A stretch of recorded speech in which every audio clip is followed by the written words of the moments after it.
लॾींदे लिबास जतन जेॾो ई कयो। अचे आरी जाम जो वण वण मंझां वास,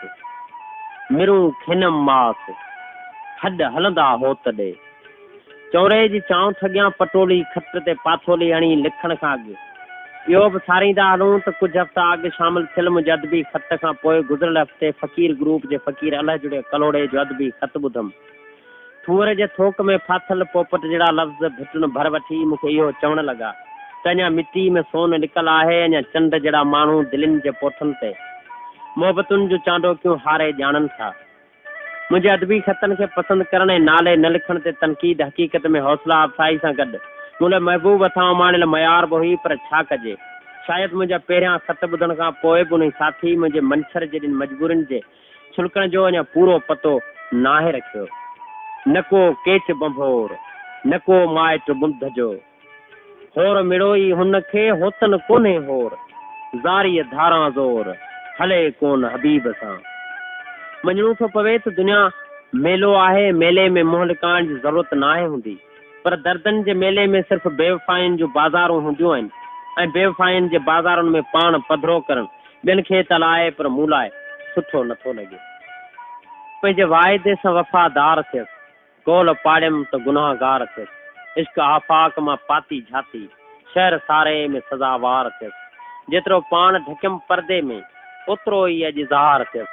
कोई नालो न निशान हो मुंहिंजो, नीअं निसरियो त निर्वार थियसि। मिटियूं माइटियूं बहादुरियूं बावकार ऐं अमर किरदार वसकार में फुटंदड़ वेकर त महसूस थींदा आहिनि, पर हाणे वक़्तु घणो अॻिते गुज़री चुको आहे। सचायूं खीर मां खीरो ॻोल्हींदड़ कुंवारुनि जी चीचुनि जेतिरियूं मस मिलंदियूं,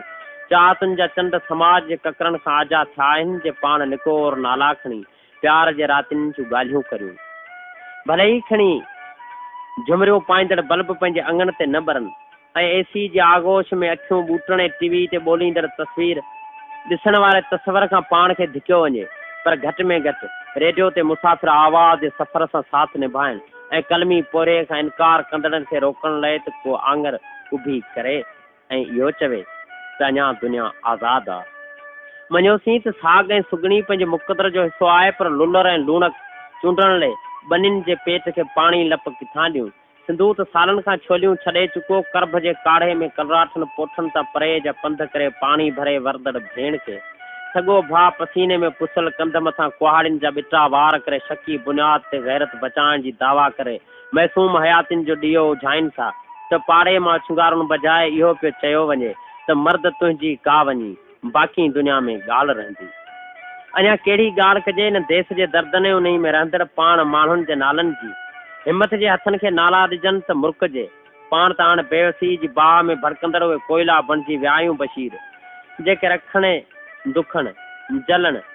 ऐं सड़ण सवाइ ॿियो कुझु बि करे न आहिनि सघंदा। ॾूंगर ॾुख संदा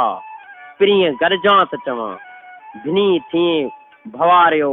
ॿिया विंगा बरसंदा, चङी कान कया पेर विञाए प्रीअं जो। इन्हनि ॻाल्हियुनि जो खेत घुमण खां घणो आहे। दिलि चवे थी त लफ़्ज़नि जूं माथारियूं वठी अदब जे भिटुनि जी सूंहं पसिजे, जिते ताज़ा अहसासनि जा मींहं वसी विया आहिनि। उदासियुनि जे पांध में ॿधल रातियुनि जे रस में थर कसनि में गस ॻोल्हींदड़ नाबीन हरणी कासबे जी कचड़ी मिटीअ ते टहुका ॾींदड़ मोर जे छिजंदड़ खंभनि जहिड़ा दर्द भोॻींदड़ मुंहिंजी दिलि सच जूं सिङरियूं पोखण ऐं प्यार जूं गांगियूं चूंडण तां चेट जे चस हक़ीक़त जे गस ऐं पंहिंजे वस खां एतिरो परभरी कई वई आहे, जेतिरे क़दुरु समुंड जो किनारो, जेतिरे क़दुरु पखियुनि जो उॾारो ऐं आकाश जी रंगत अखियुनि खां परभरी हूंदी आहे। विसल जे घड़नि ते घाड़ेटा घड़नि खां बहितर आहे बशीर त मादी जे मोहबतुनि खे सारे सजणनि जी सिक में साह खे सेबा ॾींदे हयाती जी रली ते अहिड़ा रंग रखी छॾजनि जे सदियुनि ताईं ज़मानो सिक जे सकाफ़ती मेले में उन पोहरे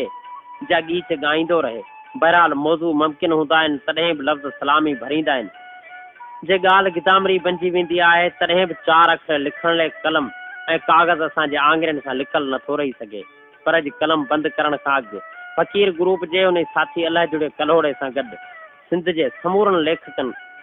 खे अमुन हक़ सच सदाकत प्यार पंहिंजाइप रफ़ाकत वफ़ादारी अहसान मुरुअत पाकीज़गी परहेज़गारी समेत हर ॾुख सुख ते हिक जहिड़ो सच लिखण जी इल्तिजा कयां पियो।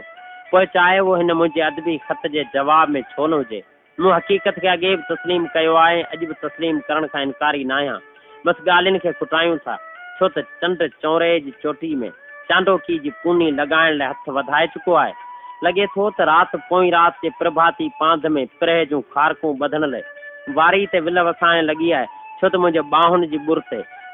माक जी हल्की हल्की पोसल पिरनि जूं यादूं संभारण जा सॾ ॾेई चुकी आहे।